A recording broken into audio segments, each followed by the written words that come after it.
5 сынып Қазақстан тарихы 8 тақырып мезолит пен неолит дәуірінің еңбек құралдары мен қарулары. Мезолит кезеңінде үлкен жаңалық садақ пен жебені қолдану болды. Ол адамдар өмірінде үлкен өзгеріс тудырған. Осы кезеңнен бастап садақ пен жебе қарудың негізгі түріне айналған. Сондықтан мезолиттік кезеңнен бастап археологиялық ескерткіштерде жебенің тас ұштары көп кездеседі. Мезолитте жануардың сүйегі мен мүйізін өңдеу жоғары деңгейге жеткен. Оларды найза ұштарын пышақ даярлауға пайдаланған. Найзалар балық пен аң аулауда қолданылды. Тас өңдеудегі ерекшеліктеріне қарап мезолитті басқа дәуірден ажыратуға болады. Найза, гарпун, жебенің ұшы ретінде үшкір, ықшам тастар пайдаланылған. Адамдар бұл кезде ұзындығы 1-2 сантиметр болатын шағын шақпа тас құралдарын жасаған. Олар микролиттер деп аталады. Ағаштан немесе сүйектен жасалған құралға шақпа тастың шағын бөлшектерін бекіту арқылы кескіш, түйрегіш құралдар жасауда жетілдірген. Осы кезеңде пышақ, қанжар, жебенің, найзаның ұштарын сүйек пен ағаштан жасауды игерді.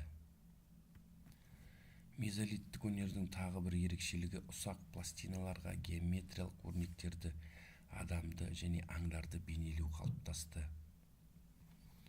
Неолитте алғашқы егіншілер су көздеріне жақын, құнарлы жерлерді игере бастады. Олар егіншілікке қажетті құралдарды жетілдіре түсті. Аң сүйектеріне ағашқа жұқа тас тіліктерін бекітіп орақ жасады. Оның көмегімен шөп, егін орды. Қыш ыдыстардың сыртына таяқшаның қалыптың көмегімен толқынға сорғалап тұрған суға ұқсайтын геометриялық өрнектер сала бастады.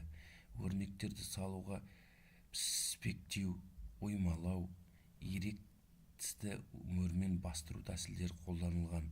Неолиттік қыш ыдыстардың қалдықтары сирек кездеседі. 9 тақырып мыс дәуірі.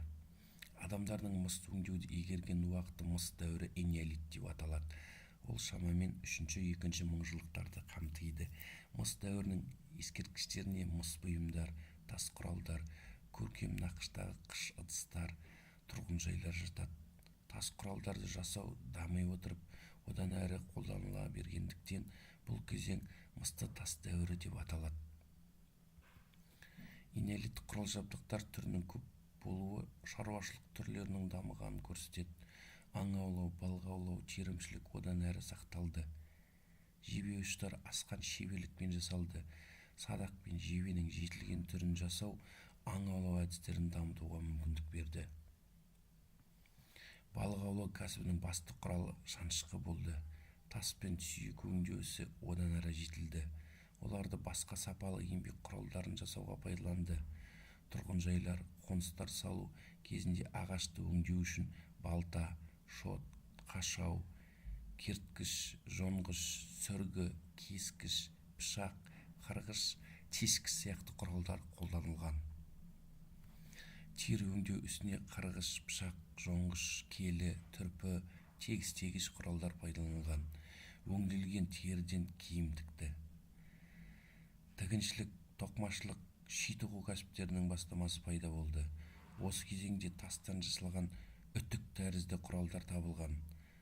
Мысты өндірудің өзі жаңа бір кәсіптің түрі болды. Мал шаруашылығы мен егіншілік энеолит дәуірін одан әрі дамытып, жетекші рөлге ие бола бастады. Егіншілік пен мал шаруашылығының өркендеуі ыдыс жасау, тері өңдеу және басқа да тұрмысқа қажетті заттарды жасаудың дамуына келді. Осылайша бір іске маманданған кәсіп иелері қалыптаса бастады. Біртіндеп тұтас бір рудың адамдары бір кәсіптің түріне маманданды. Ер адамдардың күшін қажет ететін шаруашылық түрлерінің өсуі туысқандық есебінен әке жағынан таратуға, жеке мүлікке мұрагерліктің әке жағынан болуына алып келді. Осылайша энеолит дәуірінде жақын отбасылар рулар тайпаға бірікті, ал тайпалардан тайпалық одақтар қалыптасты. Біртіндеп үйге, малға, еңбек құралдарына, тұрмыстық заттарға жеке меншік пайда